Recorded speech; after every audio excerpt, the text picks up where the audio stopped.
I'm Nicole, and I'm here to give you some hacks that will help you ace that first impression. Let's go! The first part of a first impression is the first look. When you're meeting someone for the first time, make sure that you stand up straight with your shoulders back in a confident stance. Slouching, crossing your chest, or crossing your hands in front, this will show that you're closed off or send the message that you're nervous and unopened to conversation. Part 2 of a good first impression, the classic handshake.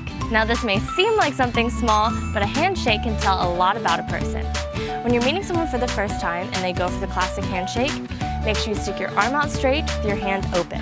And when you shake their hand, give their hand a little squeeze. Not too hard, but a firm handshake will show that you're confident and ready for engagement. Part 3 of a good first impression, eye contact. When you keep your eye on the person talking instead of other people in the room, or in my case, the food table, you know. It'll tell the person talking that you're interested and engaged with what they have to say. Which leads us into our last and final hack of making a good first impression, listening. When you're speaking to someone and you let them talk about themselves and you actively listen and hear what they have to say and ask questions, this shows to them that you're interested, and in turn, they'll be more interested in you. Bonus points if you ask questions, and if you do, they're sure to love you. And now that you have all the tools, go out and make some great first impressions. And I'm gonna go hit that food table. Bye!